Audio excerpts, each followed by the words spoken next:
And Drake really executive produced that shit? Mm-hmm. Wow. Guy's just talented. Him, Zendaya, and like a few other people. Zendaya is a good fucking actor. Yeah. That girl, oh my gosh. They need it, yo. Like, she's gonna win like an Emmy for this show type? No, I think she should. I think No. she doesn't. She'll be like getting robbed. Like, She's doing that good acting? Yes. yo, you have to watch it. Like, aside from the storyline, like, impressive. if you don't like the storyline, like, just the production of the show, like, the visuals, even, like the characters, like, the actors that they chose, it was, like, the perfect people. It was really good casting. Yeah, like, very good casting. They work all very well together, and I feel like that's what makes it so realistic. Like, you know what show I've been liking recently? It's old. My phone. Have you guys ever heard about the Community? No. The show Community or the Community? The show Community. Like with Childish Gambino on it? Yeah. Donald Glover, rather? Yeah. Mm-hmm. It is so funny, bro. That show's hilarious. Yo, I can't stop laughing. What's his name? His Ravi? Is his name? Yeah. That's my favorite character. What is that on?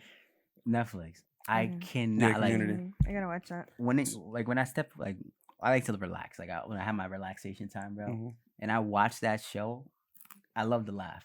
Yeah. I can't stop laughing, bro. It's really entertaining. It's because the whole dynamic of you have like so many a community college, you know, is like they say, oh, like it's school for everybody, right? And the show really represents that. Yeah, like it's mad different people in one study group, and you got the Donald Glover, his character, I think it was Troy or something like that. Troy, he's freaking hilarious. He like broke both his legs. He's a quarterback. I didn't get that far yet. Oh, I'm sorry. You good. I'm dead. No, it's cool. It's not even a show you can ruin though. Yeah, it's not even a show you can ruin. It's really when they explore each character, it's really funny. Bro, I saw the from the episode, bro, with the Spanish teacher in the beginning. So I got into shows a little bit more, bro, because what's his name? Jordan Peterson was trying to explain something. He said nonfiction fiction is still nonfiction.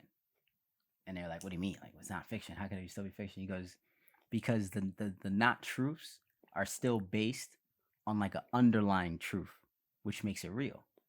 Which is why like humans like shows so much, because even though the names are fake, like historically it's not real. Yeah. But the principles, the way things happen, you know, if it's a drama getting stabbed in the back and people cheat, like all those things are real. Word. So you could still learn about human behavior and human nature by watching shows. So you can see the main character in a show and be like, why'd he do that? I wouldn't have done that. That was wrong morally. And look what happened to him. And now you could relate that to real life. Like, wow, no, I can't do this like Blank did it because look what happened to him in the show. And all right, I'm gonna do my real life different. Yeah. One of the shows I've been watching, I feel like you'll like it too. It's called The Lost Symbol, right? What's it called? Did you watch like? Is it a comedy? Nah. I'm a comedy. I like to laugh. Did you watch like National Treasure and shit when you're younger? I don't recall it. All right, so the movies that are like conquest movies, I guess you would say, where they have to like they're set out to kind of find something. Yeah.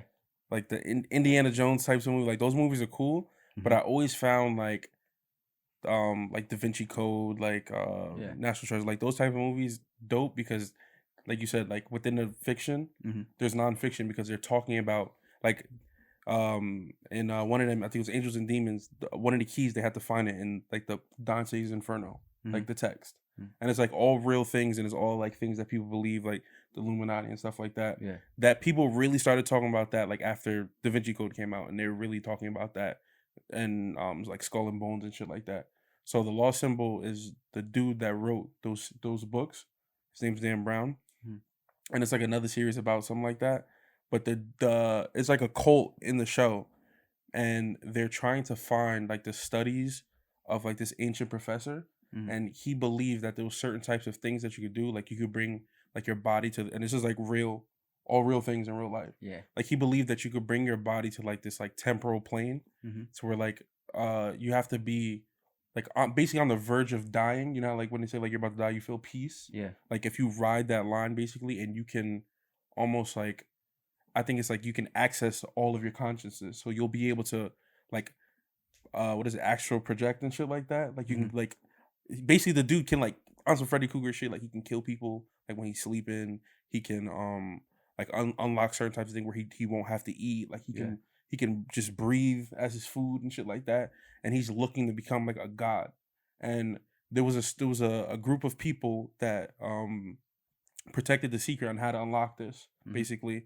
And then in the show they're represented as like as a Freemasons, and like there's always like stories and stuff around them and stuff like that.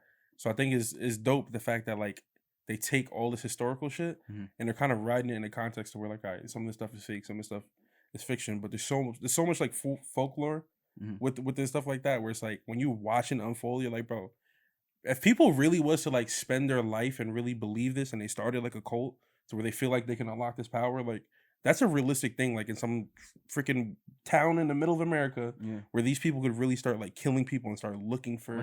What's the cult that made everyone kill themselves? Jonestown he convinced like a couple thousand people to commit suicide. Yeah, there's a couple. There's the ones that all killed themselves in the mansion in California. They're all wearing those Nikes that they discontinued. There's a couple different ones. Yeah, that's crazy that you could. Yo, another comedy. I was watching this it's a docu-series comedy. So like they make fake documentaries to make fun of things. So one of the episodes was about cults, and the FBI hired this guy to become the leader of a cult, and then just to do research on like how the cults work, how do you convince people and things like that. But it started working, and he started laundering money. But it's a comedy. But it's funny because they make their documentaries so well. Like they go out their way to make a great, like high quality documentary, but it's not real, but it's real. And I find it so hilarious, bro. I just sit here laughing. Yeah. That type of satire is really fucking hilarious, bro. Yeah. Because like people don't understand that it's supposed to be funny. Like it's not supposed. It's like it's not real. And they're talking about like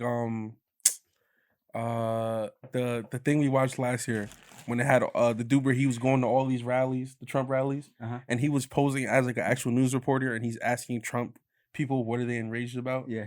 And he was like, they keep calling him a this and he's that. He was like, well, isn't he under, isn't he being investigated for that? And isn't there tapes? And he'd be like, well, that's hearsay. And like, they think he's there to actually interview them. Actually, he just wants to, like, you got to see how stupid these people are. Like, I'm like, bro, that shit is fucking hilarious.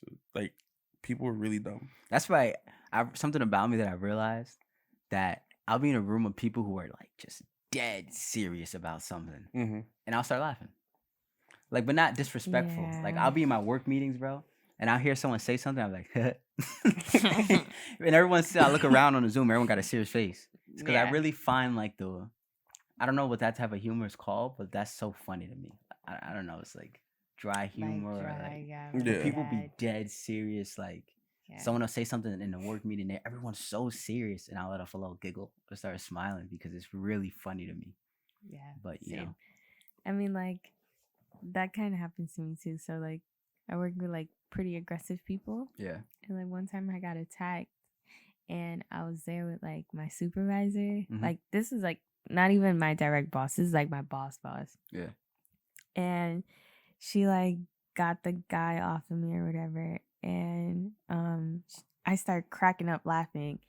And she's like, what? Like, you okay? I'm like, yeah. She's like, you sure? I'm cracking, like dying laughing. Yeah.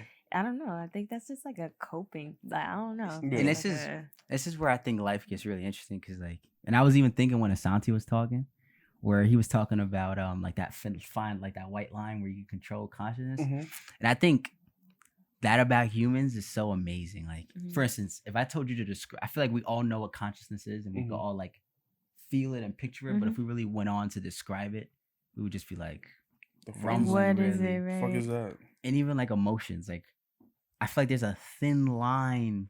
You know, they say there's a thin line between love and hate. Yeah. I think every emotion has that polarization. So like, I feel like there's a thin line between like suffering and like maybe joy. Yeah. You know, I don't know what else that contra, but I feel like just if it's the same. Like I heard something. It says a lot of emotional charges are the same. It's all about how your forebrain interprets it. Yeah. So like one thing that can make someone cry is the same thing that would make someone else laugh. Yeah. You know what I mean? That happens to me really often. Like sometimes something like for instance, same example. Like I could drop something. I could be walking my plate of food and drop it. And the day is so terrible. You just gotta start laughing. I just start laughing. Yeah. I just like, there's no fucking way. But what is that? Because in the same moment, it's like, yo, I just lost my food, but you know, but it's funny. Yeah, it's like, damn. I don't know. I guess that's like a part of like adulting. No, you think so? I feel like you get through that with like time. Like you're like not to take things so serious. You kind of get like a little lax. Like you know what things are worth being like super upset about and what things aren't. Like me getting attacked at work. Like that's my job. So like shit like that. It's like fuck. I have to laugh because if I don't laugh, then I'm gonna be mad. But like this is what I signed up to do. So why would I even be like, you know, on some shit like that? Like your food dropping, like you clean it up and go get some more food. Like, it's not a big deal. We talked about that before. Sometimes I feel like when I see people that are like divisive or like they're on the verge of being racist, but they don't have any real knowledge to be racist about. Like they're just dumb and ignorant. Like that to me is comical because it's like you're so dumb that it's like you really think this is a thing and it's just not. So it's like when I see certain shit like it was a video of some dude with a thick ass accent yelling at some dude saying go back to your country. He's like, I'm Hawaiian, bro. Like, what are you talking about? You sound like you're from like Ukraine or something. Go back to your country. And it's like, I'm Hawaiian. What do you now what? Now what? It's like, bro, that shit to me is like, all right, this nigga is so stupid. Wait, did you guys see I didn't even get to like really see the videos, but what? Joe Rogan had oh yeah, I'd love to talk about it. We're gonna get into that. I would love to talk about that. Before we do that, let's go ahead and introduce the show. Chris wanted me to put on a smooth voice today, so it's the late night special. Welcome back to another episode of the Demigod Chronicles. This is your boy Santi Dai, aka Demigod, and we are here back on another recording day.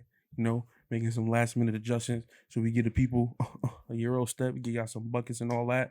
And I'm here with my co-host. Welcome back to the Demigod Chronicles. My name is Christian Lopez. We have a wonderful show in store for you today. So kick back, relax, play this in the background or play it on YouTube, but we're going to have a good time. Enjoy. Thanks. Hey, y'all. It's your girl, Lay. Back at another episode with my brother, man. You know, it's been a couple days, man. Yeah. Right? I had to, like, you know, check on y'all, make sure everything was good. Lay's good at that. She checked on me during the week. I really appreciated that. Yeah, I checked on all of you guys. Like high key, I really appreciated that. I was excited because it wasn't in the Yeah. group chat. I was like, wow, you know, she's checking on me. I appreciate that. Feels nice. Of course, yeah. I had to check on y'all. I haven't had like no, you know, personal. We all kind of just be going through life and shit. So I want to make sure everybody was okay. We always need one of them in the group. Yes, sir. Thanks. Jace, he got a mic. He can introduce himself. He got a mic. Yeah, man. Hey, what's going on, guys? It's your boy Jay. You know, back for another week with my brother, man. It's gonna be a good episode. That was funny. Plank, you want to say anything? Hmm? All right, there. Good. Should I put it over? Nah, give my boy some B-roll. Plank, anything you want to say to the camera, Plank? Oh, hey guys. You know, I just flew in here from Canada, and I just am a little jet lagged. But yeah, I'm here to talk about the truckers today. Thanks for coming and being here today, Plank. We hope you can make it through the podcast without being too bored. Oh. Come on, dad joke. Dad joke. And Chris was talking about thin lines and all that stuff, so I picked a question that I feel like is a nice little startup question for Convo today. If you could receive $1 billion, right? I know what I'm doing. Listen, no, wait.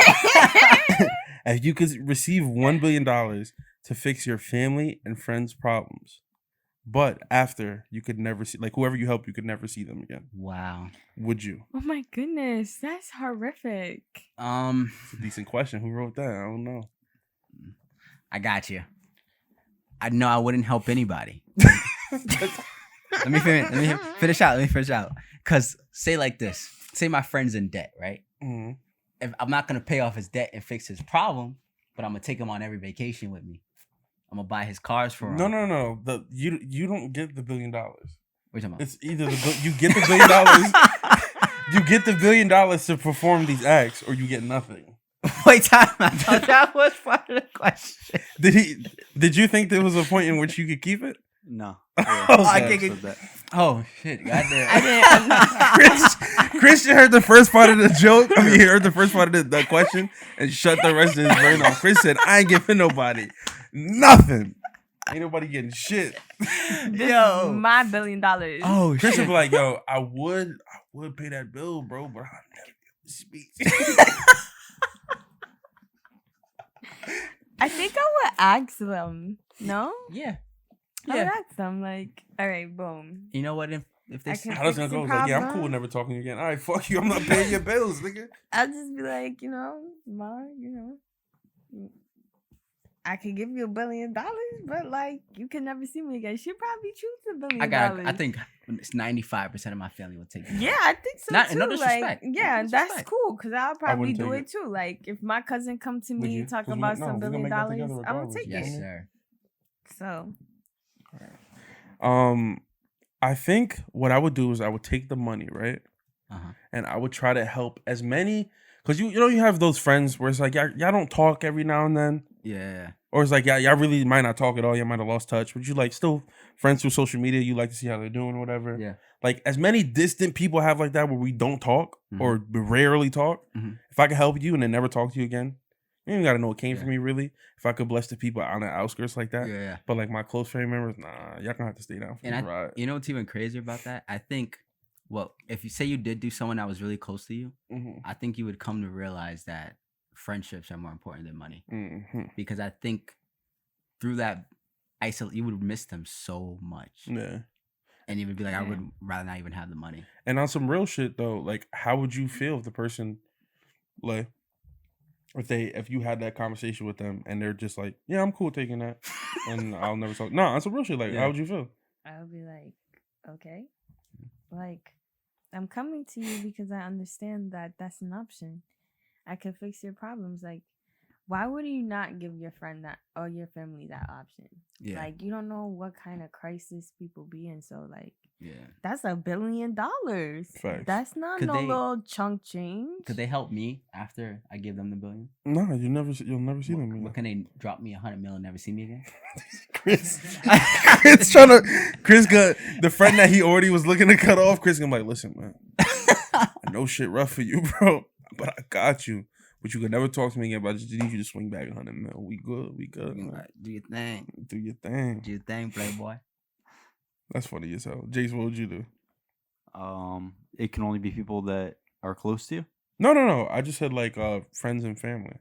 So it could, I guess, some an acquaintance. Like if you had a classmate that you knew in passing, but I guess I would consider myself friends with that person. It doesn't have to be like your closest friends. I would give it to all of my family members that are unvaccinated because they're monsters and I don't ever want to see them again.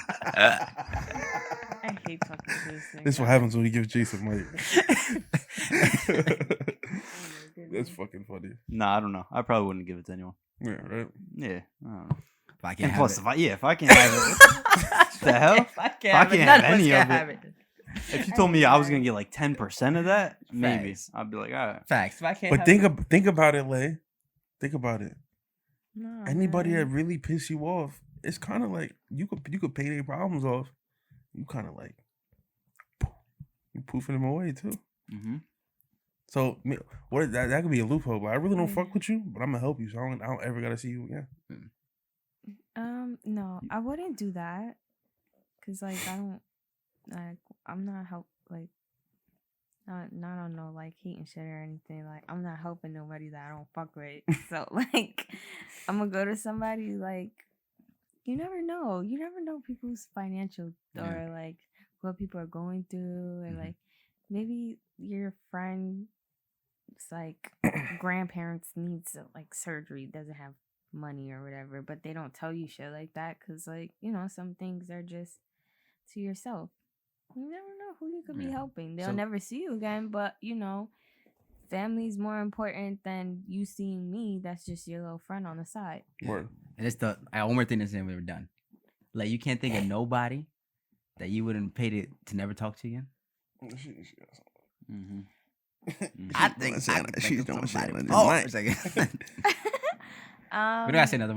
No name. No, we're not gonna say no names. But yeah, like we're gonna have a Demigod hate page. That's how you know we really made it. Start it up. That mean we doing something right. What you talking about? Yeah. Nah. I mean, like, niggas are always gonna be niggas and be annoying. Why can't it? So, like, it immediately went to niggas. Why couldn't it be some of these women? Some of these women. Nah, because like I don't be having like beef like that. Nah, like if I don't like if I have like fallouts with my friends, it's never on no like disrespectful shit. It's on some shit like we just don't talk anymore. So I would never be like, oh no, like I'm gonna pay you to never see you again. Like that's crazy to me. But like I don't know. Yeah. Well, some niggas I would probably like be like, yo, here's some bread, like stop fucking bothering me. But again, like I don't care that much. In the DM. Right.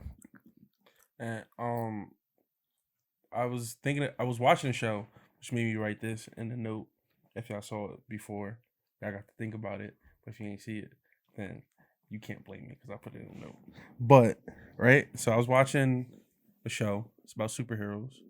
I'm about to get nobody no free plugs, but one of the superheroes, they were talking, and they were saying that like when they were younger and they figured out they got superpowers, that all they wanted to do was save the world. And as she got older, that she realized that some of the people that are running the world are the ones destroying it. So how do you save it? Type shit, right? So she said, which I was watching, I'm like, oh shit, that's dope. But she was like, I don't know when I stopped or when I reached the brink of, like you talking about the thin line. Mm-hmm. She was like, I don't know when I crossed over from being hopeful to being naive. Mm-hmm. And she was like, now I don't know what's what anymore. Yeah. She was like, I don't know if I'm being hopeful or if I'm being naive. Yeah. So I was like, what's the difference between? Well, obviously know the difference between the two words, but like, how do you know when you're in which part? Yeah, I think the first thing she said, I would disagree with. Only was it her or she? Was it who? It was she. The first thing she said that I stopped trying to save the world because no, she didn't stop trying. She said the people that she thought when she was trying to save the world, she's saving the world against bad people. Yeah, she's saying that she was saving the world from people that are pretending to be good, but they're really bad. Yeah. So okay. The reason I was gonna say is because I think my opinion as of now, 25, is that everyone thinks they're trying to do good. Like everyone, like even Hitler, for instance, thought. Be careful. Yeah, no. I'm saying no. I brought up. There's a pattern here. No, I brought up the worst person I think of in history. Yeah. But in his head, he thought he was doing the right thing. Mm-hmm. The guy was completely wrong, but he thought, right?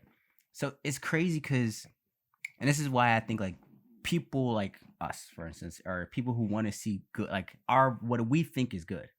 If you think someone else's good isn't good, you should really work extremely hard to be, in a sense, better than them. Like rise to power, whatever you want to do, because if you don't, then their version of good, right, wrong wins, right? So I think in a sense, you never stop trying because if you truly in your heart feel like your version of whatever is better, is going to bring more good to the world, is going to be better off than the next person, then why would you let them just do what they do and not try to stop it, not try to step in, not try to rise yourself up, What was the second question?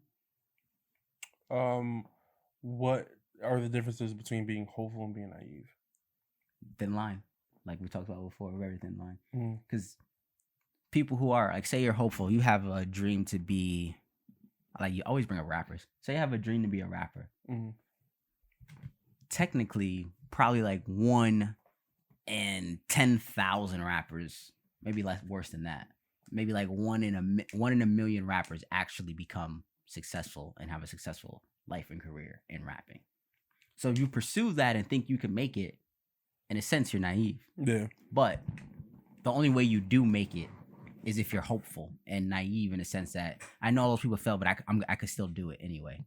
So I think there's a thin line. I agree. I just think hopeful is like realistic. I think hopeful is like setting expectations that you know you can meet to some type of extent. Like we're all able to be like a business owner. You know, you're obviously gonna need to take like little steps and things like that. So I feel like if you set certain expectations and like you can be hopeful for putting yourself through like certain processes. Naive is just like you trying to take yourself out of something that you know is not like feasible to any kind of like way, shape, or form. Like, okay, you have to be hopeful to be a rapper. To think you're gonna be a rapper is naive, but you have to be hopeful to be a rapper. But are you going to be that rapper if you're not like actually making music that people want to hear? Yeah. Or not going out to go work on a stage or work on a stage, but like concerts and shit like that. Like you're not. I don't know. So, would you say like from what I understand what you're saying, would you say that naive hopefulness is naiveness with a plan? Yeah. Yeah. That was my differences. I would say it's within the actions. Yeah. So it would be naive, like the difference between hopeful and being naive is noticing the patterns, right? But having a plan for so if like you were doing something and the odds were against you, right? Like we played football, right? Yeah. So playing college football is a small percentage. Yeah. Of people that do that. It's even a smaller percentage of people that go to the NFL. Yeah. If we were in high school and our coaches told us, well, you know, there's already a small amount of people that play for college, so you should just start looking at trade school or just trying to, you know, get an academic scholarship because football is off the table. It's too hard. That would be like, you know, like they're trying to shit on their dreams. So they're trying to place it in your mind. Like it would be naive of you to think that. But if you're a hopeful person, you would have a plan. You'd be like, I can keep this mindset because I know the things that I'm doing, God willing, because, you know, that's where the hope comes in, is outside factors that play a part, you know, that sickness, health, and all that stuff. Yeah. But without those outliers, I know that the things that I'm doing and the plans that I have set forward is going to put me in position to do these things. Like you have, I'm not going to share it, but you have something posted around your apartment, right? And when you look at it, it's a reminder to you. Yeah. And that is not a naive reminder because you're putting the steps forward and you're doing the things that is needed to reach that goal. Yeah. It would be naive of you to have that posted and you sat in the crib and played video games every day and you didn't have any source of income. That would be naive. Exactly. You feel me? But as long as you like, you're setting the best foot, you're putting the best foot forward and you're actually like setting goals and you're accomplishing them, then it's good to keep that hope because the hope only comes that, you know, God forbid any of those outside factors come into play with things that are out of your control. But, you know, they talk about, you know, luck is when preparation meets, you know, all that stuff. So it's like, you have to put yourself in those positions. So like the hope isn't like, I hope I'm gonna be good. It's like, nah, I know I'm gonna be good. I hope I'm gonna get the opportunity. So that's where I would say would be the difference. Okay. All right. Now you said Joe Rogan's a racist. No, I'm joking. Nah. Yeah, so they were trying to say I fuck with Joe Rogan, man. Nah, yeah, I gotta. How do you guys feel? So I was. I didn't get to see the video either. I did because they took it offline really quick. What? They took it offline really quick. This is where like we spoke about this a lot on this show, right? First off, we could start by saying obviously Joe Rogan was wrong for saying what he said. You know what I'm saying? But this is where I always tell you guys, like, my problem with the internet in today's culture is like people who really go out their way to like took all his episodes, took out the context, chopped it up, and made it sound way crazier than it really was. Like they made it look and sound crazy because it took it out of context and they just chopped it up. It's just the one word. Yeah. They bugged out. It's like a stutter. Like if you had a friend named Richard and everyone called him Dick, and I crowd your podcast, and it would be like 7 minutes video. Yo, Dick. Just you fucking like someone might crop that usually it's me. Fuck it, but like that shit is crazy. I do think that it's crazy that he was talking about it in context that many times. Yeah, that's what's wild. Was he talking about it in context? Yeah, so he'd be like saying, like, say he's talking about Pulp Fiction. Mm-hmm. He'll be saying lines they said in Pulp Fiction, and then say the word. Yeah, and not take it away. And like one time he was telling a joke about it's not funny. It's not funny. So we just prefaced this in the last. Okay.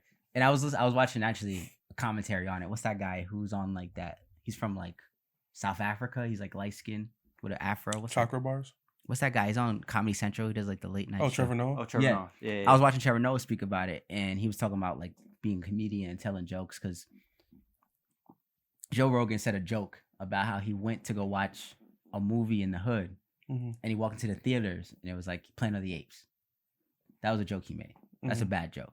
Like and Trevor Noah was trying to say like, yeah, you're a comedian, and you could still be like, you could not be a sexist, right? But tell a sexist joke that's funny.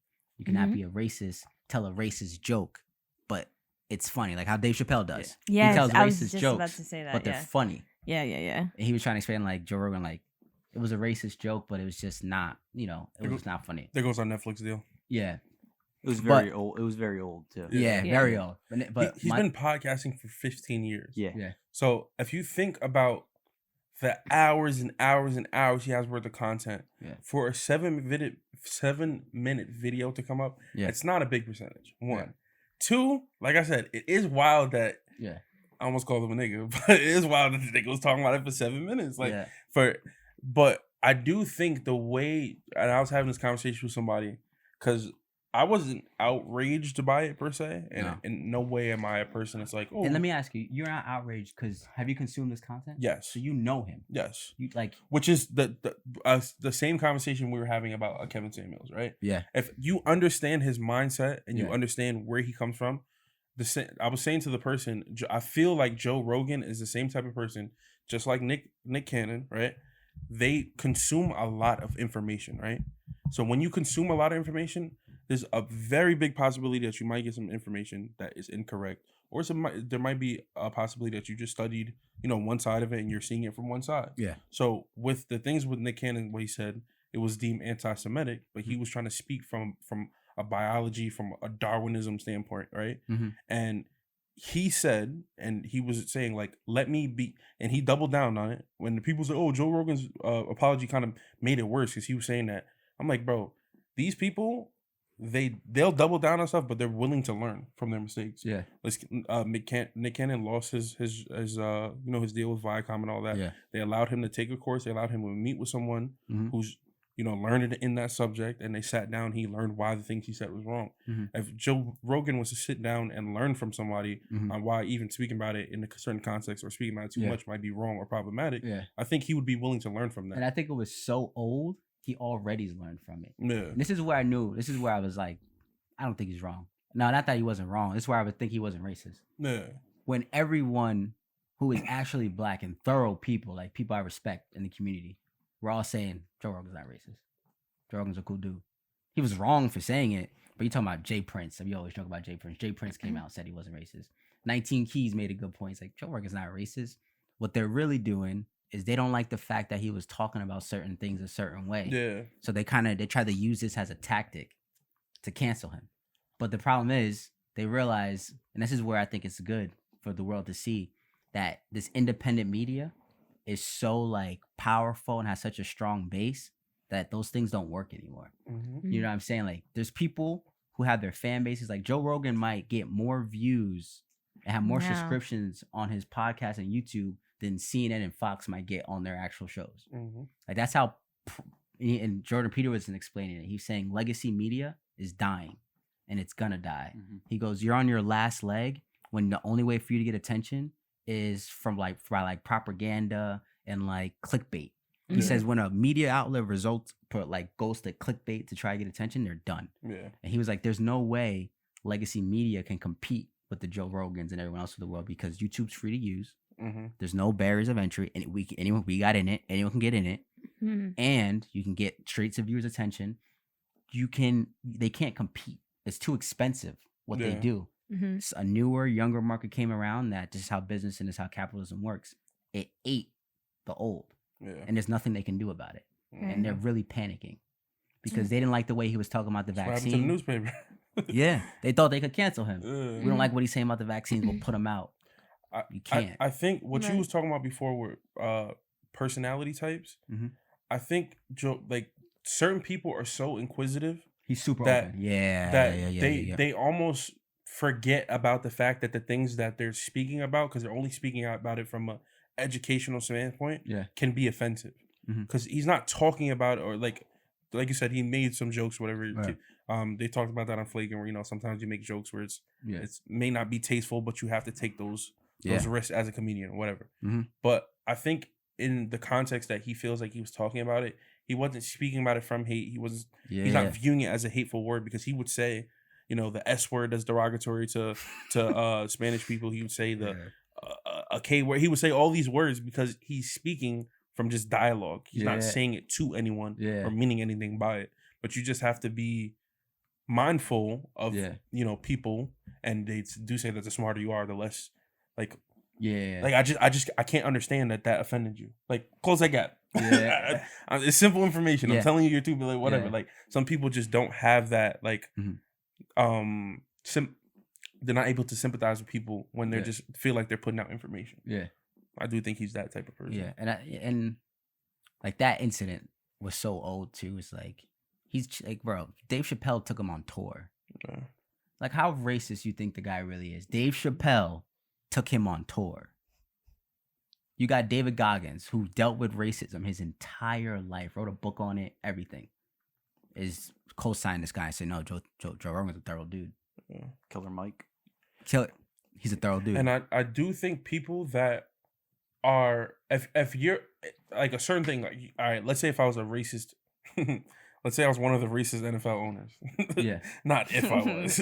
Let's say I was one of the racist NFL owners. The market I work in is saturated with the thing that I might hate, right? And now I have to work with these people because it has, like, I would literally just lose everything that I'm working for. But there's people like in media. If Joe Rogan was freaking promoting shit, and just there's people that have these Trump radio stations where like, oh well, we want Kyle Rittenhouse to come down here and tell us why you shot these people and why your Second Amendment is so important. Come down here, Kyle Rittenhouse.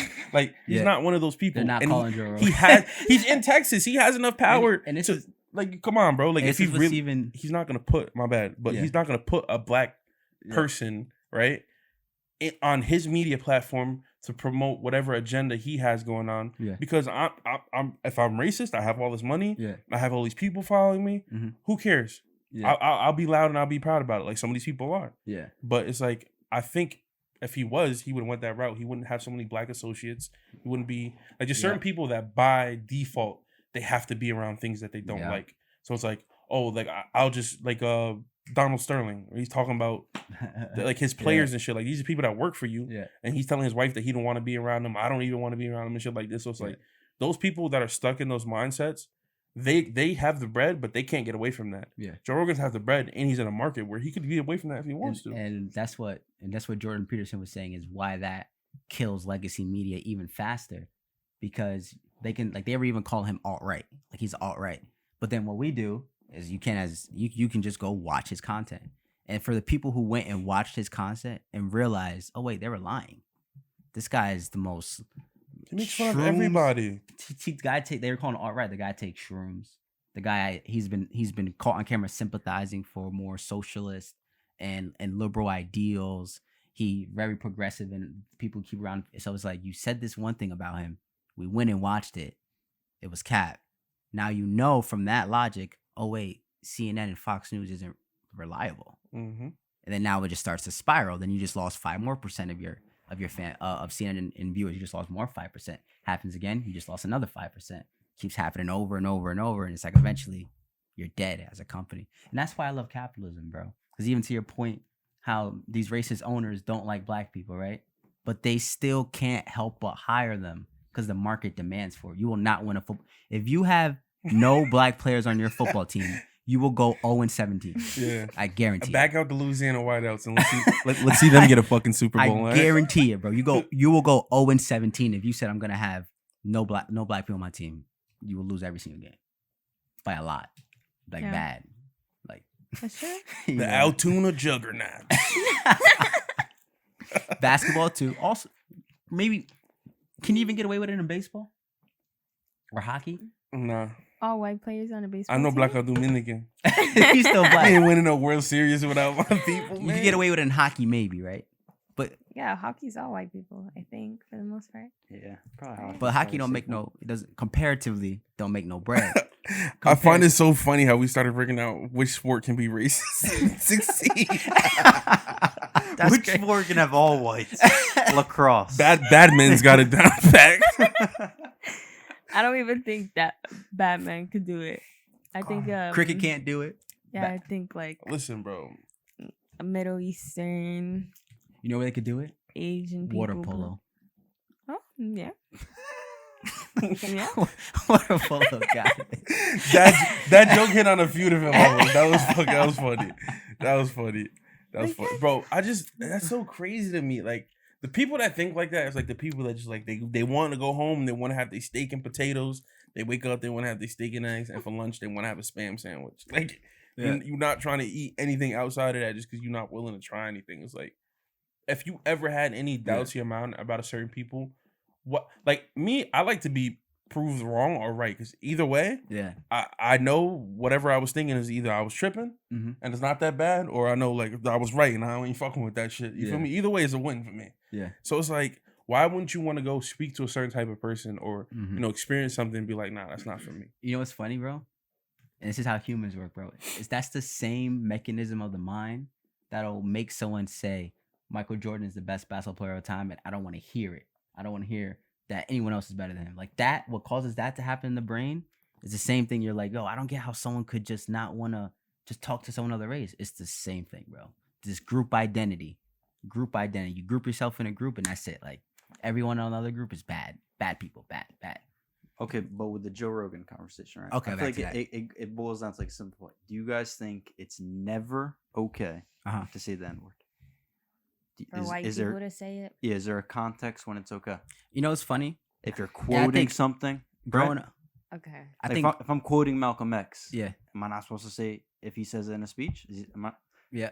The Dick Gregory book you gave That's me. what I was just thinking. Hey, what are you reading? It's the title of it. It's the title of the book. I'm supposed to do that to him and not say the title that he named his own autobiography? Yeah. Like that's disrespectful to him at a certain point, right? Yeah. And let me ask you guys, growing up in North Jersey. Yeah, I was just about to say that. How many white people do you know? I grew up with a couple white kids, and like when we were growing up, they said negative. Like, bro, it's like when we got older, then everybody was like, "Yeah, you can't say that." But like us in the park, like, yeah, we was fucking swinging that.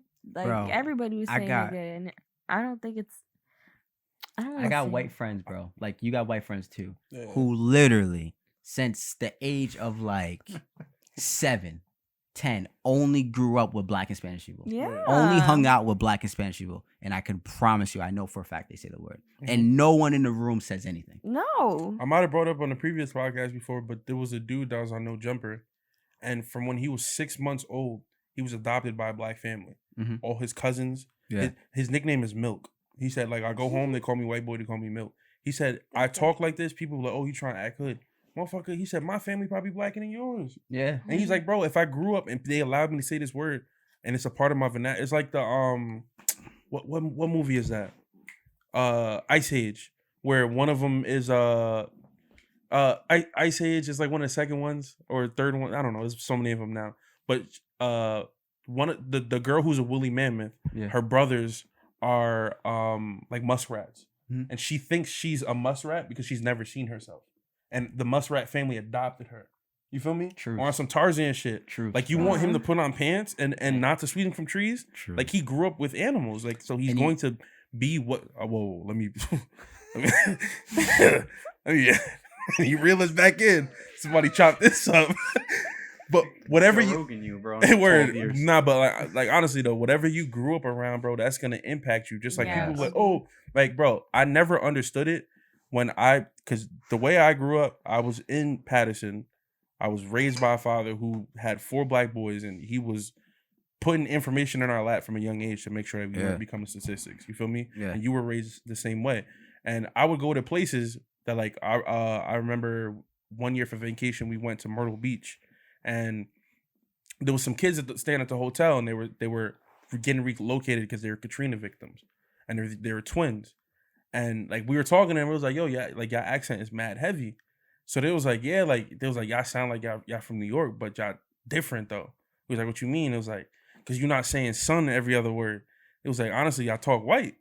And I was like, what? And like I remember like leaving school from Montclair, and I come back to Patterson, people like, oh yeah, like you talk like a white boy. But it's like, just because I'm not using Ebonics, it's not viewed as slang. So whatever it is that I'm saying, like, but this is the household I grew up in. If I was ever in the house and I tried to use any slang with my pops, he was correcting it off rip. There was no double negatives in the crib. There was none of that. Only like, slang you can use in a Jamaican household was no. I couldn't say that to my dad. Like there isn't any. Like because he's first generation here. He got 4 kids, and he want to make that an example of I came here for a reason, and I put these kids in a position to where they need to be. So when you speak to my sons, they can be a representation of all my hard work, and that's how my pops always been. So yeah, I can speak like I'm from the hood, but I can speak in a professional setting with no problem. Yeah, you should want to be a chameleon, I almost say chameleon, a chameleon anyway. Chameleon too. Facts, bro. Bro, and it's to the point like my mom, bro. Like I graduated college, did well, got a job and everything. My mom will still be like, "Yo, Christian, like you get me mad. Like, why don't you talk like you graduated from school? Like, talk like it. I'm home. Like, if I'm home, like, she doesn't want to hear no slang come out my mouth, bro. Yeah. She's like, talk like you graduated from college. It's like, damn, we sitting at Christmas table. Right. Like, if I want to curse here and there, it's okay. Or just use slang and, you know. My mom's very much like that, too. Growing up, she was huge on, like, the please and thank you. Mm-hmm. And I feel like now that's, like, a dying thing. Like, do you guys feel like people say please and thank you? Yeah, I don't know. Yeah, I say please. I always. But do you feel like people say it to you? Like, do you hear it often outside? Like, if you hold the door and stuff. Say it to me. I'm gonna be honest, and it's just, I've grown up. If they don't, I just say you're welcome. Me too. No, I don't do that. I don't do that. If I hold the door open for you, walk. Let me ask you guys a question. I think we all been in diverse areas. We've all been in the hood. We've all been in the suburbs. We've all been in, you know what I'm saying. Do you guys feel like I could be, I don't know what the word you call it, but, you know, overgeneralizing, but do you think people from the suburbs use thank you and please less? I do. I think they use, I go to the hood and I give more like, thank you, like, I think like, it's, please. It's audacity, and it's audacity. You expect this person to help. Like if I grew up and someone was folding my laundry and washing my dishes, and I could say, hey, make me a sandwich, and it was a part of their job, I don't have to say please because I'm just expecting these things. Like it's supposed to be. It's supposed to happen. That's not true. But no, I'm not saying for everybody. Yeah, what I'm saying, the mindset behind it would be like, me, anything anyone does for me, I'm appreciative of it. Yeah. So especially if I'm gonna ask somebody to do something, I'm just always gonna say please, or like I'm gonna thank them. Like we'll do something for this, and obviously this is a group thing. We all, and I'm still gonna thank you for your work because you didn't have to. You didn't have to record. You didn't have to show up. You didn't have to do anything. So it's always gonna be a thank you. So when people kind of don't use that, I feel like it's like it kind of might be a representation of how you were brought up. Because you know us, we freaking I don't know how many grandkids deep at grandma's house, like. So you always just know to say please and thank you. Yeah. So no matter what, it's just respect. What I don't like, and this happens to me sometimes, you guys ever sneeze and no one say bless you? Facts. I know. I say bless me too. I let people know when they should have said some shit. You know what's a big thing for me? What? When like you call out for somebody and they answer you what? Word. Oh my God. I don't know if maybe that came from like my mom, like growing up, but I was like, oh, you're so fucking rude. Like, don't answer me not what. Answer me what. But what about it's the tone? Because like you like, you're Christian, I'm like, yo, like what? No.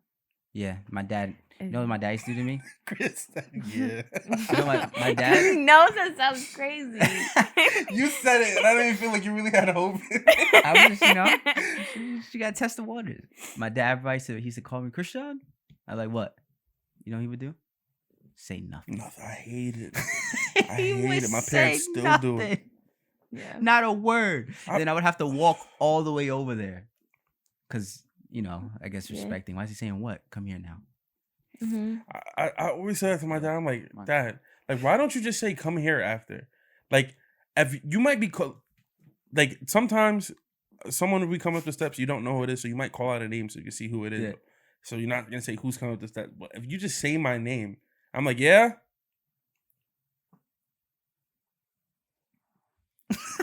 But yeah, it's different. And I walk around. I'm like, yeah. No, I'm just saying, my dad will do it no matter how you respond. Yeah. He just doesn't respond back after he calls your name.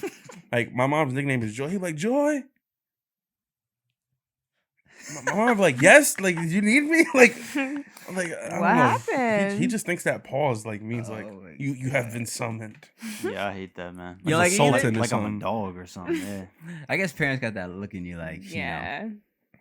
Get over here. Yeah, I hate when my parents do that, man. So we all experienced this thing. I thought it was my dad thing. Nah. I started doing it back to him. I'd be like, Dad. He'd be like, what? You know what? I'm like, no, I don't want anything. Name now. I'd be like, Alicia. You know what I do, bro? This is off topic, but it's still back to the bless you. If I sneeze in public, I take my headphone out to hear if anyone says bless you. Chris don't be playing with nobody. Y'all motherfuckers better realize who y'all presents. Just to make sure, like, if I'm gonna say thank you, you know what I mean? But I do listen. I know I'm gonna say thank you. Okay, cool. I'm dead. That's funny as hell. We talking about COVID today? COVID. I thought COVID was on the list. Nah, Lay has COVID. They said that this is supposed to be. So they say that COVID is supposed to end after the 24th month. Yeah. And this in March is supposed to be the 24th month. Sacabo. So it's supposed to be. What you said, Sacabo bullshit? Remember it was 2 weeks. Yeah. Just go inside for 2 weeks. That's all. Bro, that's all I'm asking. What I think too, what they're realizing is that I'm still on spring break. I'm sorry. I just have to reiterate that. Like, I came home for spring break and I'm still here. Wow. But bro, they were saying, I think they're realizing that all the shit they made us do was a tad bit pointless. And now they're like, let's open up. Realizing, like, what was a tad bit pointless? So like I saw quarantine. I saw the point to, like, the lockdown, right? Yeah. That, like, so there's always a saying of unintended consequences. Like, you think you're doing good, but the world, and especially these systems and stuff that we had, are so complex that you think you're doing good, but you actually implement something that the consequence of it is way worse than the good you thought you were doing. Word. Okay, yeah. So things like the lockdown, it had such a negative impact on people's mental health, on the economy, and all these other things. And then when they did the correlation of how many lives it might have saved, there's still more research that needs to be done, but it's just something that came out of how many lives it saved because we went into lockdown. It's very low. So we went into lockdown. It didn't save a lot of lives from us being in lockdown, but it has all these negative effects. And this study came out from Johns Hopkins, which is a very credible school. Yeah. But even I was watching one podcast with David Badevi, I think it's his full name. He was saying, isn't it funny how not a single news on the news has covered this at all? Like, you don't think of a study came out that said this. Like, this is big. And no one's saying a word about it. What if we stopped? That's strange to people. Like, that's not. He was talking about it. No, that is strange. You know who Patrick Badevi is? Nah. Really, he's a big. He owns really big companies. He's a powerful guy. And he was saying, like, look, no one's talking about it. Like, you guys should pay attention to this. What if we stopped natural order and Darwinism? What if we didn't go into lockdown though? Like, we wouldn't know, like, that what if factor. Like, would more people have died? Like, yeah, I mean, we couldn't save a lot of people, but we don't know if more people could have died because we were all kind of, like, around each other. I have a theory, though. Okay. I think the reason why, especially from what I've seen, I guess it's more personal. From what I've seen, I think we went into lockdown, but the world didn't really go into lockdown. Mm-hmm. For instance, when we were in quarantine, the clubs were shut down. People were still going to house parties. Yeah. Like, I can't say that during this quarantine period, I didn't see the people I would have already been seeing. Mm-hmm. So, but if you're like, say, a China or something, and you really do a lockdown, did it study cover? I don't know, but like, say China's like, yo. But China did really good with that. Like, their numbers did really well as soon as they went in lockdown. But that's the thing. But it's China. Yeah, their government is different from ours. Like China tell you don't go outside. Like, one, you can't trust those numbers, and two, that too. If they do, if they lock down, they're locking down. Yeah, that's why they're like bolting your door shut. And that's why Jordan Peter was saying, he goes, American politicians and like the rest of the world has to like be aware that you can't just. He was saying for like an authoritarian, like how China government is. Use a word for it. You can't just follow what they do because it's China in a sense. Like, you know their culture, you know the way they are. They're the type of people to lie about numbers. They're the type to tell their citizens, hey, you're not going outside. We're speaking about politicians, people, not Chinese. No, not the people. Oh my God, I love Chinese people. I have so many. I've literally Chinese friends. No, I just no, you're right. You're right. You know, my insensitive ass to think of that. People are stupid. The year of the tiger this year, so that's the year of courage. So make sure you guys be courageous this year. Oh man, I was born the year of the rat, bro. We all were, right? What is it? We're 96. We are. They're not. I'm ox. What's the rat do? There's a benefit. It has to be. I think we're supposed to be like really wise and we're supposed to be like the rat is like nimble. We can get through stuff. You know what I'm saying? So that's some of our traits. You know, I fuck with it. You know, it's funny. There's so many different cultures that says like depending on when and how you were born, you have all these different traits. Mm-hmm. I wonder if all of them shits like line up. Like if you took astrology? What do you guys do? Astrology. If you took my fault. Astronomy is the thing that's actually important. That's real. It's not all hocus pocus. I'm gonna get killed for that. Like if you take astrology and then take the Chinese New Year's signs, would they match up? Or if you took like astrology and what else is there? Is there anything else out there? There's like crystals and shit. If you match all those up for the time periods, would they be the same? If they're not the same, then how reliable are they? It depends if Mercury's in retrograde or not. Who should do that study? Wait. Chris had an actual theory, right? This is my tinfoil hat theory, right? They shut the world down. They made everybody scared. They told you to go inside. Mm-hmm. And now they're like, oh, you got to come back outside. We'll send you this Oculus. We have something called the metaverse. Yep. You don't ever got to leave again. Mm-hmm. There's Uber Eats. There's DoorDash. But you know it's... Hell, we'll send you a Roomba. You know what's crazy though, bro? I don't even got a vacuum. So a percentage of the world are natural introverts though, right? Mm-hmm. And he's a psychologist. So he views the world a little bit differently. But so like half the world is introverts, right? Mm-hmm. Introverts naturally just want to be by themselves. So any kind of reason to be by yourself, they'll just eat it up even more. So he was saying we don't know what mental effect we had on kids who were young during the pandemic, who might be natural introverts, and we gave them like so much reason to stay to yourself even more. What psychological effect those have on those kids who grow up in the future? Yeah, you know what I mean? Because there's kind of like you could be a natural introvert, you know? Yeah, you've like implanted in them that like, oh, other people are physically dangerous, even if they don't mean to be. Yeah. Whereas you have to be scared of like stranger danger, like someone's gonna try to like take you know. But now it's just like someone could be like very nice to you, but they could be passing you a deadly virus unintentionally that they might be carrying. So now it's just like, yo, everybody, stranger danger. Yeah. You know, like I don't want to interact with nobody if I don't have to. Yeah. And like if you were 12 when this happened, I feel like that's where like the uptick in like anxiety and like depression and all these things, which brings a uptick to drug usage. Mm-hmm. You know, like in the past year, I think I was reading it like went up like 21%. Like damn. Last year 2021, the year of 2021, 103,000 people died of drug overdose. Like it's just little things like that, and it's like people like get into drugs is a gateway to escape your reality for the most part. You know what I mean? Like now people are becoming more self-aware. People spend a lot of time alone. People are, thinking about things because people are becoming more open about speaking about things. Yeah. So like it's just so many things, so many moving parts now that drugs has become bigger than what it is, and the stronger the drug, the more you forget about whatever it is your problem is. I would love to ask a person who's done fentanyl and ask them what that experience is like. Like, what about it makes you go back to it knowing that it's so deadly? Yeah. Then they say more young people are dying from fentanyl overdoses than COVID. Fentanyl and opiates. Yeah. And a lot of people dying from the overdose aren't they're not, what is it called? I forgot what they call them, but they're not purposely using fentanyl. Oh. Fentanyl is either in their pills that they were trying to consume, or in like marijuana, drinks, like shit like that. What as a drug dealer makes you put a deadly chemical in the drugs you're trying to get? It's economics. Why would you, if you would not put a deadly drug because you want the customers to come I don't back? know.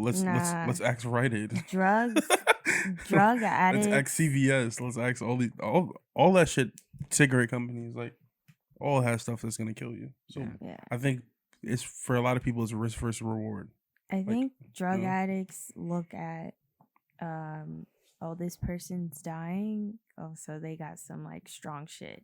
Yeah. Like that's their mindset. It's not, oh my God, they're dying. Oh, no, I'm not gonna go near that. No, that's like, it's the complete opposite. It's, I want to try that shit. Like that shit is about to have me hell bent. Like, I got a perfect parallel for us because we were all in high school at the same time. Yeah, man. I remember first hearing about Four Loko. People was, oh yeah, it's making his heart stop. Blah, blah, blah.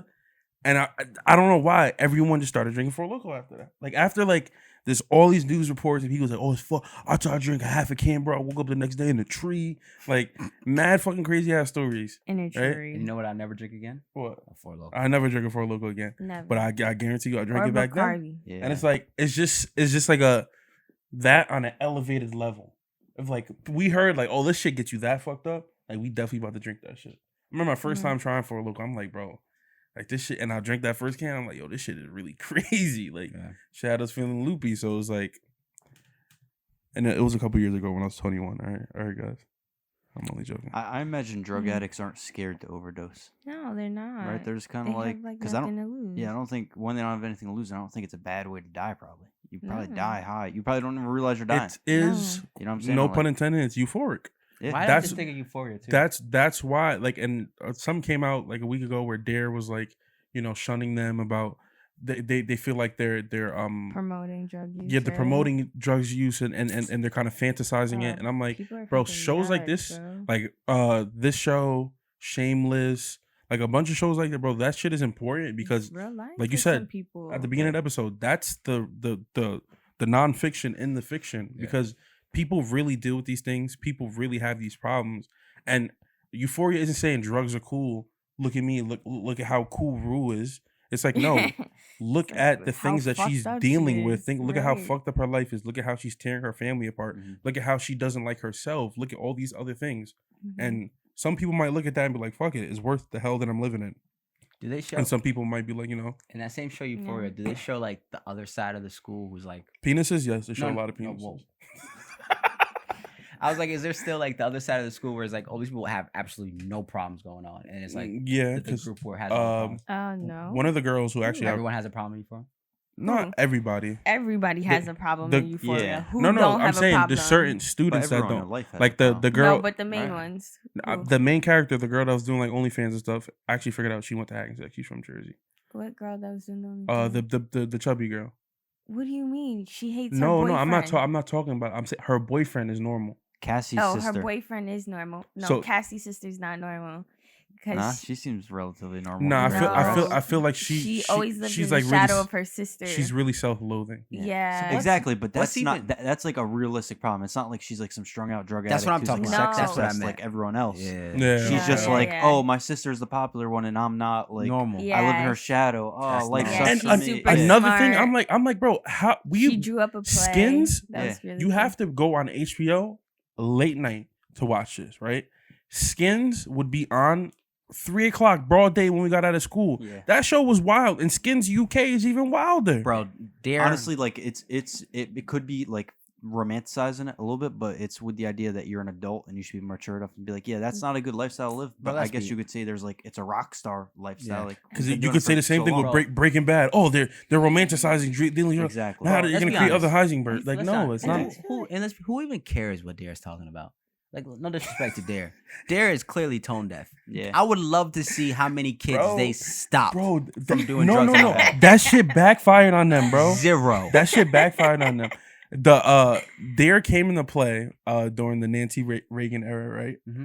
And basically the after the implication of after the implication of Dare in the school system, mm-hmm. they said that like drug usage rise with teens.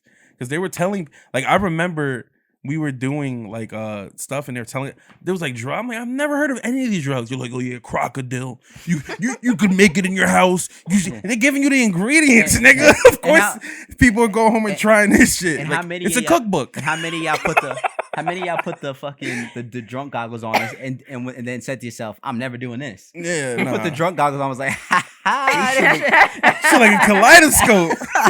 Shit wavy. So Dare.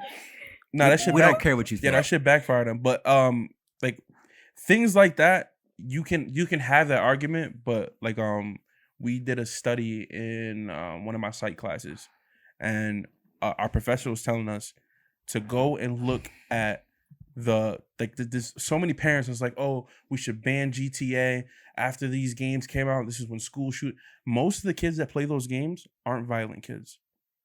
And they were saying that like it's almost like a kid that learns how to do karate or whatever. He's not just going out in the street and fucking beating the shit out of kids. Mm-hmm. A lot of these kids that don't know how to do these things, or they don't have a controlled environment to do it. You know, if you box, you can go to the gym, I can punch your bag. I don't have to beat up on people. Yeah. A lot of those people are getting those things out because they don't have an outlet for it. Yeah. So the kids that are loading up a real gun and going to school, it's not just the kids that learn shit on GTA. They play video games.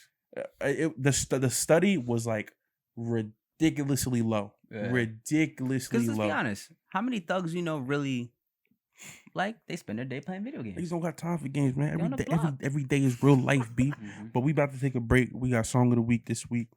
Song of the Week this week is, a friend of the show. Oh, he was snapping on your story. Yeah. He was snapping. My boy, Baby Lord, you feel me? He got a new EP out, and he has an album coming out. So, definitely look out for some content from him. Let me get on the next one. I'll send that message through. Thank you. But his new EP is It Never Happened, and this is his new song, ONYX, off that EP. It's I believe 8 songs on the EP. Songs all major platforms. Cash, you know how I rock. Hit the ground running. Cash, roll cash. I've been waiting for the call all week. Plug hit my phone, said you gotta meet me. Do my one zone, then I hit the fleet feet. Beaming with the tents, trying not to rip streets. I be goddamn if they scream free me. I be goddamn if my son don't eat. If you sucking dick, then our tongues won't meet. Everybody fuck, guaranteed I won't eat it.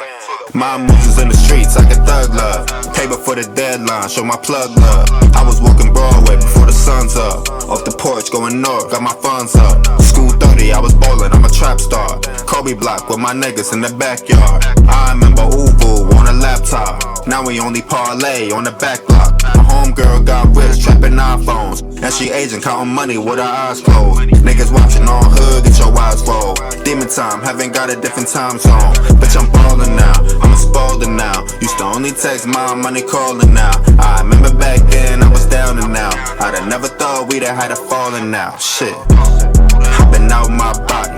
Why you pump faking if you ain't shot it? Why you up hating like I ain't got it? Pearls on my neck feel so aquatic. Serving out plates, I don't mean tectonic. Toxic little nigga, I speak ebonics. Fly like a phoenix, you hook like phonics. Baby tryna rock with me like ONYX. Cash rolls. Anxiety froze my heart. Everything around me last time I checked. Got my body cold. Oh no. And that was Song of the Week. That was ONYX by Baby Lord Lucci. Who made that beat? I'm not sure. I'll ask. Tough. It's a very clean production. Yeah. I love quality music from like local people. Yeah. I love when you do quality music because it's like you're taking your craft serious. I know you have to pay for that. Yeah, exactly. Yeah, nah, his production is good. His visuals are good. He has a he's a fellow creator, so he definitely has a good eye for stuff like that. Love it. Look at the way they cover it. Big booing. Big and back being bull. I'm just like beat. But I had to come here, show some love. Lay just here so she don't get fined. Basically. No one had to pay the fine today. Facts. Everybody's on time. All right, so Lay. Boom, Kim and Kanye. Had a point she wanted to make about what? KimYe. Yeah. We're not choosing sides. Let's not use those words, you know. Let me ask you a question about the background. Mm-hmm. How do you feel about, like, for instance, Kanye saying, like, asking her to leave, like, E? Like, I don't want to go out this route. Asking her to leave Pete? No, E. Like saying my family shouldn't be in front of E. Like I should be able to do what I want with my family instead of it. Like remember, did you see his interview where he was talking about it? Yeah. Where he should have the freedom to like move his family, be with his family, and not have to go ask E. The TV thing? Oh, okay. Not have to go ask these TV shows. Oh yeah. No. Kanye, first of all, before he met Kim, was not like a crazy like out in the blogs and shit like that. Like, yeah, he was with like Amber Rose. Like, wait, we talking about Kanye? Yeah, we're talking about the man who went on national television and said George Bush hates black people. You talking about Kanye who went on the stage drunk as hell off Henny, talking about some Beyonce had the best video of all time? Yeah, but that's like regular Kanye stuff. But it wasn't like Kim Kardashian and her family literally show their whole entire lives. Like Kanye's not like that. Kanye's just he's a public nuisance, but but he's not gonna get people involved in his private life. Like, yeah. So with that being said, like he was always kind of uncomfortable with the whole idea of like TV and social media when he first did get into the family. Mm-hmm. And like I think divorce is already messy. Divorce, separation, and like kid custodial or whatever, however you say that, is already messy as is. But when you got money like Kim and you got money like Kanye, that's like a different next level because you guys can literally say and do whatever the fuck y'all want. Both parties. And I was thinking from like more of a situation how it relates to like the average person. Yeah. So the reason I brought up that background because I was curious. Like I think their example is a great example. Not saying who should be the person, but how you can't have two heads in a relationship. Like there has to be one captain. Because if one person says we're doing this and another person says we're doing this and neither person is going to follow the other person on what they say, they're both going to do their own thing. That's the complete opposite and contrary. I think that just shows the relationship won't work long term because if you're trying to move to Wyoming, stop people from having an abortion, run for president, and keep your family and not out in the public open and on TikTok as a 5-year-old. And the one other person is like, no, my family should let her make TikToks, let her be on the adult version. I'll join the pages so we can get around the rules. And then but the other parents saying, no, it's not gonna work.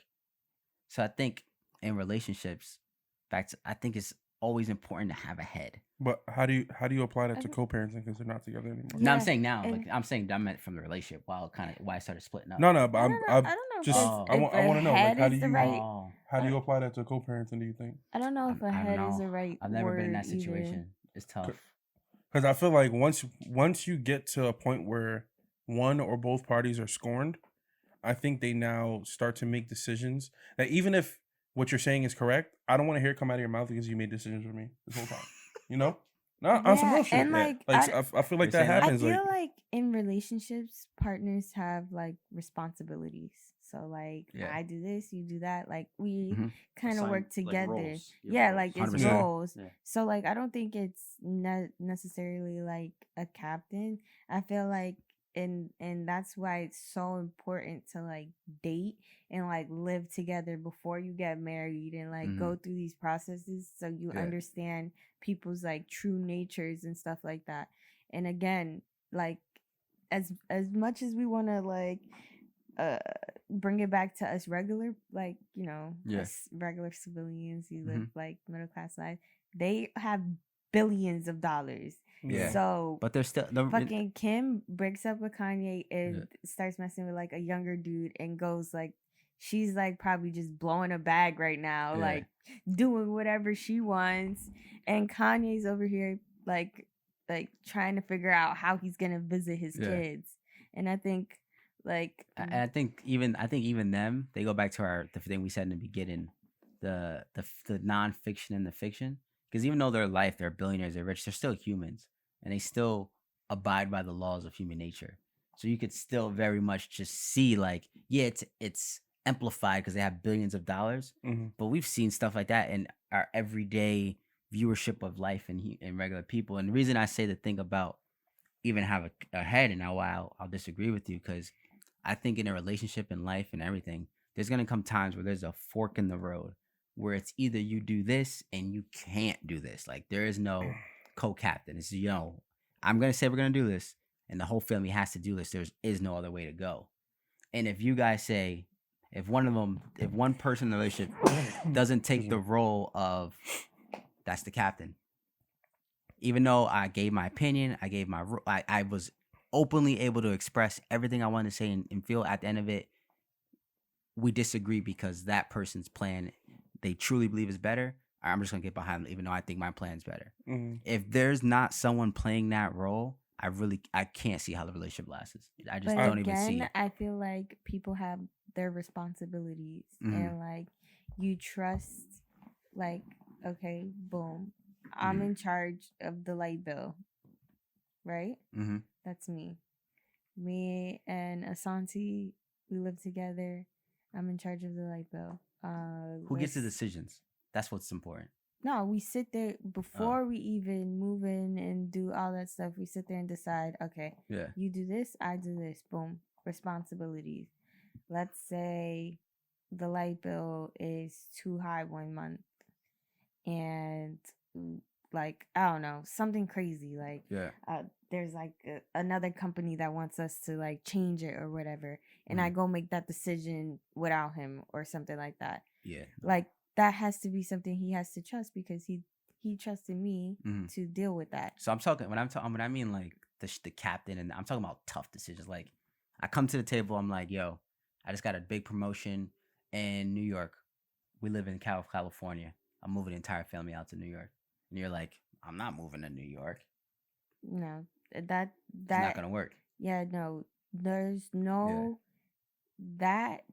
I don't even think that has anything to do with having a captain or listening or whatever that is, because like that all depends on like financial stability. Like if we're able to pick up our stuff and move, then okay. If you can support us out there, then okay. That's different. That's something like when you guys are married and you get a job, and that's things that you discuss before you get, like, you understand your husband's job description, and there's different levels to things. I'll get more. I think you need to reiterate the fact. I know what I'm about to say. Talking about a good captain. No. Yeah, and that's important too. So like, I could give personal. I didn't want to do personal, but I'll do really personal things. There's been things between me and Mahalet where we disagree. Like, we completely disagree, and it's something like, let's just say I wanted to go back and, like, for instance, like going back to school, right? One person believes they should, like, going back to school is the right thing to do. We sit, we talk about it. Why? What's the financial? What's this? What's this? What's the benefit? What's the cost? We go through everything. At the end of it, after all that on the table, let me finish. After everything's on the table, someone says left, someone says right.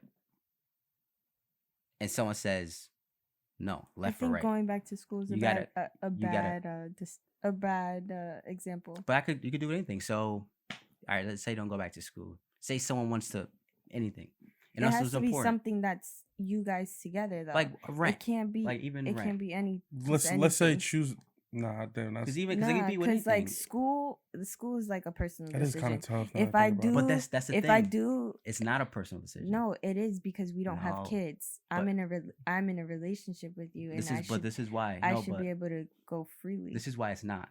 Because when you're talking about, I'm talking about a relationship, like marriage.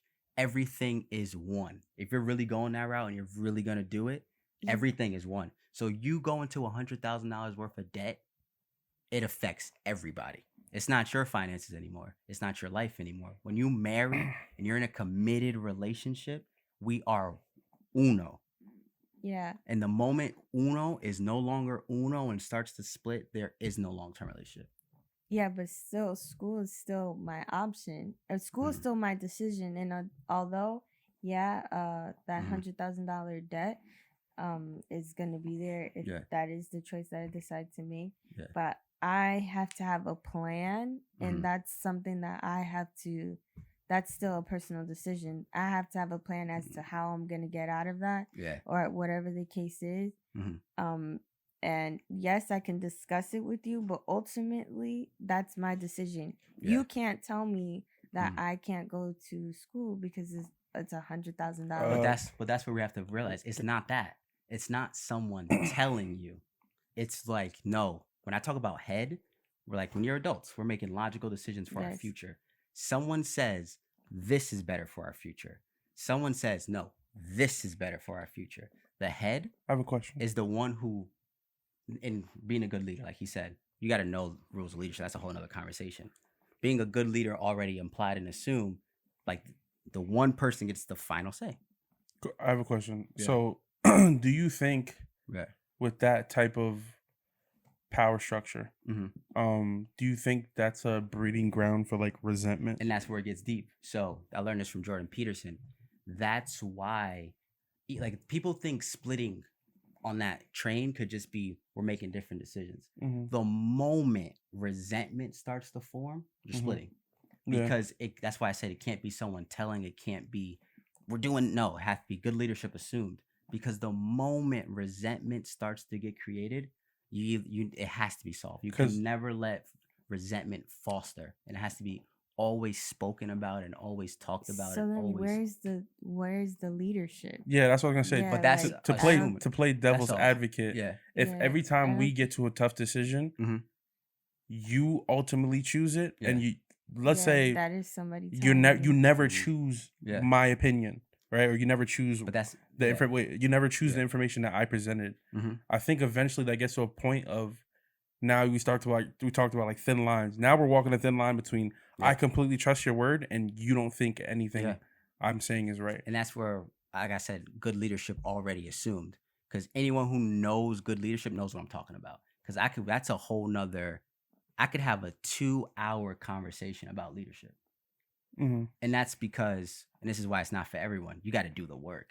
It's no, I'm going to be the leader, but you haven't done anything that a leader would do. You don't have the qualities. You're not doing like, for instance, I know for me, myself, the way I run my family, the way I'm going to run my family is everyone in the family has to do what they want to do, but you like how we say master. You have to master it. You have to become the best version of yourself. You have to do. But that's the way I view my life. So for instance, I could say me and Mahalette. Mahalette is a star. She's taking her project management courses. She's constantly developing herself. She's constantly building herself. But there was a time where me and her had conflict because that's the way I live. And I had to learn as a leader, I wanted her to do those things, but I was never going to get her to do that and move in that direction by telling her to do it. It was never going to work. That's not how people work. That's not how humans work. A human being will only do something if they want to do it. Yeah. So that's why you have to learn as a leader to, like, if you know you're a leader and you really think this is the best way to do something, you don't just tell your people to do it. You first have to go through a pattern of helping them understand what are the options, get everything on the table, make sure everyone's heard, make sure everyone's understood, and have everything, all the facts, all the opinions, all your subjective, why you want this, what the outcome you want it to be, what made you think of this in the first place. Like, everything has to be on the table. And then once everything's on the table, hey, we're going to make a decision. This is why I think the decision's made. I understand. Yada yada yada. Boom. And then as a good leader knows, hey, I don't always have the answers, but if I'm sure about something and I truly believe, I'm gonna go on what I think. But there's times where as a leader you have to be like, I've seen it with my CEO. Like, okay, this person's better at this. Let them do it. Let them come back to me. Cool. But if you're obviously one of those leaders who just try to muscle things through and force you to do things, you're not gonna get anywhere. And that's why we always say, women, make sure you pick good men, or men, make sure you pick good women, because there's also, and that's why I didn't say there's no gender to it. I don't think there's ever gender. It's masculine, feminine, mixture. You're gonna always have one person in a relationship who is the better head, the better thinker, the better logical. Don't let their emotions and things run over their decision making. Let that person take the lead, and that person could be woman or female. I think that works, but I do think it's certain things that would be a gray area, especially when it comes to children. Yeah. Like in this instance, Kim is seeing it as, she's saying like this is her expression, it's her artistry and all this stuff. And that is a good way to see it for your child. But you also have to be realistic, and you also have to understand the type of world we're in today. Like, I was having this conversation with somebody. LeBron didn't allow his son to have an Instagram until he was 16, because just by community guidelines, whatever. And 2, when he did get an Instagram, all the comments were turned off. Kanye's, I don't think his direct issue was immediately the fact that she had a TikTok. Yeah. It was the fact that he's seen that she has a TikTok. And then the issue was that she went live. And when she goes live, she can see all these comments that people are saying. And you know who her parents are. She could read one thing and it just, did you know your mom was, did you know your dad? Did you know? And it's just that one little thing affects her life now. So to me, I think when you're making decisions, you can have those conversations, you can have those type of power structures, but there's also another area where when it comes to the kid, it has to be what's best for this child, no matter what we both think. Like, what is best for this child, irregardless, that's not a word, what's best for the child regardless of our personal opinion. Like, what are the facts on the table and what's best for the child? And also there's things where it might come from a point of view where those things can't really be put on paper. Like what are we going to raise our child? How do I write on paper that raising my child Christian is better than raising my child Muslim, or better than raising my child Buddhist, or better than raising my child as a monk? So like, there's certain things that, like, that's another good example. Those conversations, like if I was to be with somebody and the person, we had this conversation and we both disagree, right? And this person thinks that, like, nah, like, whatever, I'm still going to raise my child Christian. I understand what you're saying. I understand. But I just feel like this is best for our child.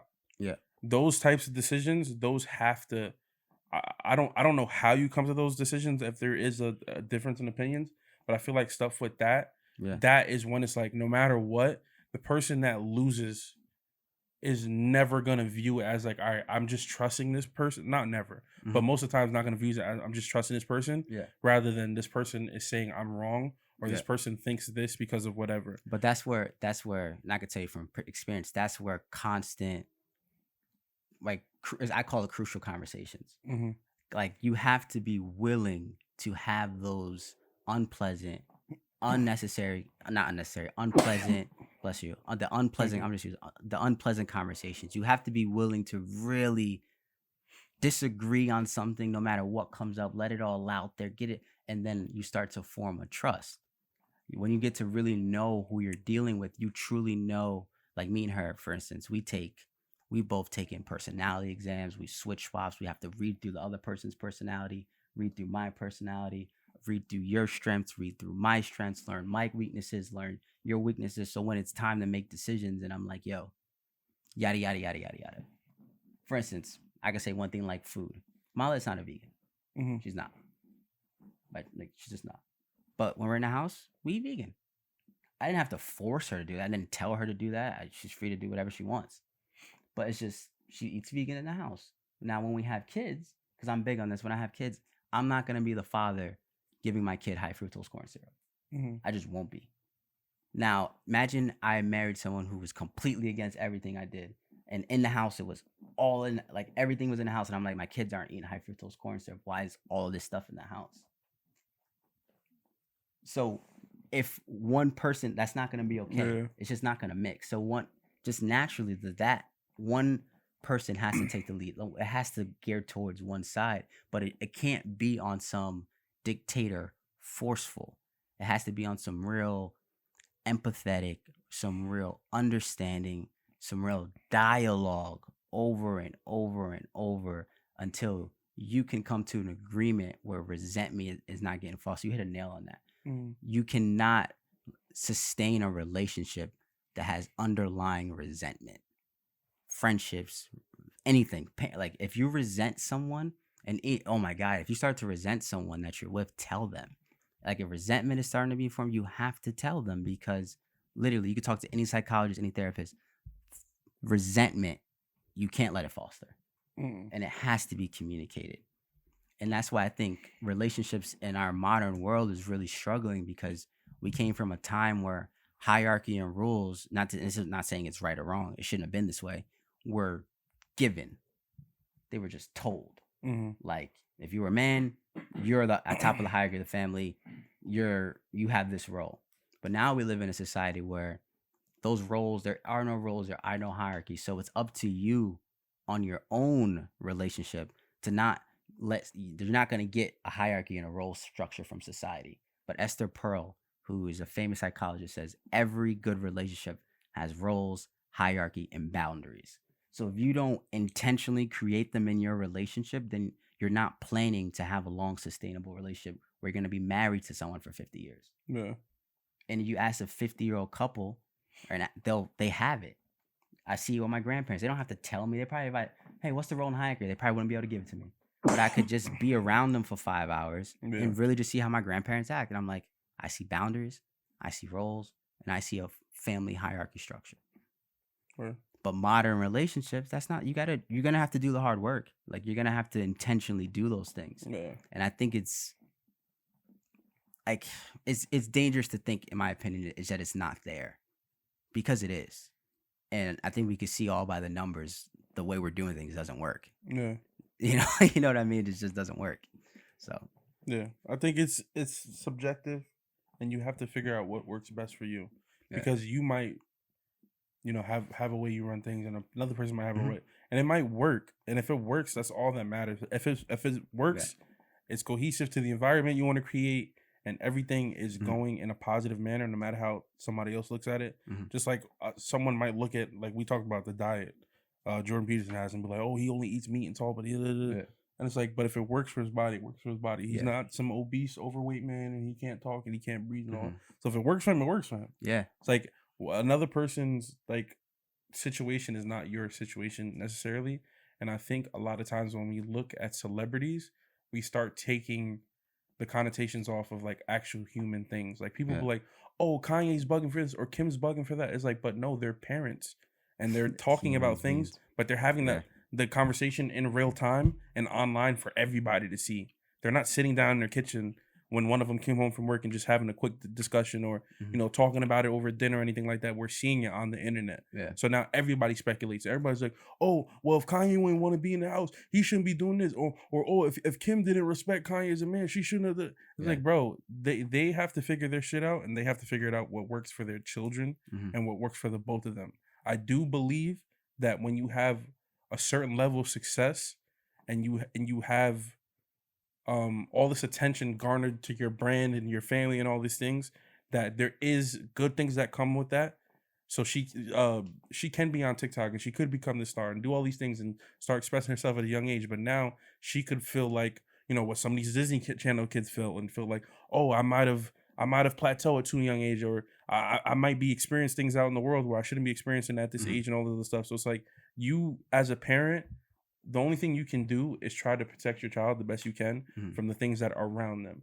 But your environment and the environment that you create for your child has to be cohesive with how the child is. Like you can't be like, oh, kids shouldn't do this because of whatever. Like the perfect example. That little girl a couple of years ago, she went viral. A little light-skinned girl that she made that What I Do, that song. She was going to basketball games and performing, and artists brought her out, and everything that her parents did, it was her parents on the caption. It was her parents in the comments. Yep. It was her. So if you want to let the child do that, let the child post the content, cover the comments up, let the child see whatever likes they get, whatever the case may be. If you want to show that, but she don't need to have interactions with actual people. Yeah. She doesn't need to be walking around the house and filming things on live, because what if something gets out that's not supposed to be getting out? Now imagine that was one of the issues. Now imagine everything you just said and how you felt. Now you gotta understand, there's somebody with the complete opposite viewpoint as you. It's just humans. We're all different. Yeah. Now you're married to them, and you're saying impossible. You're impossible. And you're saying 8-year-olds shouldn't be communicating like, yes, she should. She's 8. She should be able to express herself. This is the real world. She has to. And you guys are arguing, and then they're like, "I'm letting her do," and you're like, "No, you're not." No, you're not. You know what I'm saying? At the end of the day, regardless if it's her, regardless if it's you, someone has to be the one to say, "We're going with your plan." And even if it is a situation like that, you think it's good for her artistic whatever you want to say, like she can get her vibrations out there and all that good stuff, right? You want to say that I don't think she should be talking to people. Where's the middle ground? I bet she could put it out. I'm managing social media. And let's be real in that family, if you really wanted her to express her artistic creativity, who should be around all the time? Travis Scott. She should be around her dad, Mr. Kanye West. You think TikTok is going to be a better creative expression to get her creative juices out than being around probably one of the most creative people to ever live, ever? Like if you even the thing that they did for that kid Ryan's World, his parent built that brand for him, and he makes more than some athletes per year. The one that does the toys? Yes, he has toys. He has a whole section at Target. The minute his video drops, it's 1 million views and all this other stuff. But the parents say it all the time, like, we don't allow our child to just roam free on the internet. We put this out because these are things that he wants the world to see, but we filter what comes back to him. We, right? Yes. We filter what comes back to him. And that's important, is the fact that you can't have a situation where it's like, all right, one of my parents has a sex tape, another one of my parents, that people call them crazy online and say they're this and that. I don't need to see what the world thinks about my parents at 9 years old. Yeah. That's not something I need to see. Or I don't need to see other people's input on the life that I live. Which is, once again, Jay-Z and Beyonce, they do a very good job with keeping their families included and all of this stuff, and they release things how they see fit, and they have control of it. But I guarantee you, if Blue wants to have an Instagram where she can go and like stuff, she probably has one on her phone, but it's not under her name. You can't trace it back to her. There's none of that. She probably don't got no followers on it, whatever the case may be, because like you can explain to your children and you can explain to your spouse or whatever the case may be, this is what's best for our children. In the world that we live in today, you don't know what or who however these people are contacting your kids. People done got kids to, do freaking stupid challenges online and choke themselves and kill them, all this other stuff, bro. Like, so it's like you have to filter what's going to your children. Yeah. Like, people love to make fun of Drake where he said I wasn't hiding my kid from the world, I was hiding the world from my kid. But that's really important because you, as a parent, you have a direct responsibility of the things that your kid consumes, whether it be food, whether it be education, whether it be social media, whatever they consume on their everyday life, it becomes a part of them. And you choose what becomes a part of them. So if you want to allow your child to just get on the internet and be able to search things and be able to do this and do that. Like, bro, I remember a couple years ago, my brother had to tell my niece she couldn't go on YouTube anymore because she was watching some 40-year-old dude on YouTube, and he has a bunch of action figures and he's making his own videos. But then she's like seeing that he's making some of the dolls pregnant and stuff like that. And like, but like a kid is just like, oh, like, yeah, like she's just saying Spider-Man, this doll had a baby. But it's like, as a parent, like, what if I don't want to expose that to my kid at that age? Yeah, I have control of. I need to see what my kid is watching. I need to see the types of thing. Like in my house, just some things that like were able to go on in the world. My parents just wasn't having it, or my grandmother wasn't having it. Like a fart was a curse word growing up in my grandmother's house. You can say fart in her house. It was past gas. Like there's certain shit that you have the ability to just filter out of your household. Yeah. And I think that people are kind of just losing sight of that these are two parents and they're trying to figure out what's best for their child. And their decisions doesn't, because there was a thing that came out of Scott Disick or one of their kids sent Kim a message, and she was just saying that like, oh, like when he was younger, he was on live, and some people said some stuff to him. Some bad shit happened. Kim was like, oh, this is someone that's mature. And then, like I said, when people are scorned, she's not trying to hear the thing of what Kanye says. She's not trying to hear. He's not trying to hear of what she's saying because they both have some right in their argument. They both have some wrong in their argument. Yeah. You feel me? But no one's gonna try to see the right if both just think the other person's wrong, and that's where the underlying issue is. Yeah. But pretty much exhaust that topic. You ready to wrap? Yes, please. Thank you guys for tuning in. This has been another episode of the Demigod Chronicles. We appreciate you guys. Whether you listen to this point, whether you stop listening after a minute, we appreciate you for even giving us a chance. Some housekeeping stuff. There's a Black Showcase. What was it, February 18th? Yeah, February 18th. Our last guest, Mo. Mo, she's hosting a Black Business Showcase. So you guys will attach the link to this video or under the YouTube and when we post it on Instagram to get your ticket on Eventbrite. Yeah. We gonna be in there. Yeah. We in there like swimwear and all that stuff. Make sure you guys come out if you're local. Support. I don't think we got anything important to announce really. We got a bunch of stuff under works. We got some high quality items coming to you guys. We gonna figure that out. Yeah. The 15th. Yeah, and so that's pretty much it, man. Look out for content. We had to take a small little break. We had to make sure everybody's straight and everybody back on the same page and all that. But yeah, continue to like, comment, share, do whatever you're doing. We appreciate you guys. Follow everybody on their social medias at cb.lopez, at Alasia Ashley when she's available, because she's exclusive like Sneaker Drop, and she is available. She's available right now. Mm-hmm. Jace at J Squay. Follow the pages at the DGC on Twitter and at MS. No, sorry. Ooh, I messed up. Got him. I'm coughing. I'm cutting this one up. It's been a while. I'm cutting this one up. At the DGC _ on Twitter, on Instagram, at the Demigod Chronicles. I was trying to say YouTube, and I said at, but I still wasn't wrong. YouTube Mastered _ Studios. There's no at on YouTube? No, there's no tags like that. And follow me on my personal pages at _ Demigod _ and at Mastered Studios, MSTRD _ studio spelled with a V. 2 underscores. Wow. What? At _ Demigod _ No, at _ Demigod _ You said 2 underscores. Yeah, at the end. No, he said at _ Demigod _ I didn't. But let's get an instant replay on that.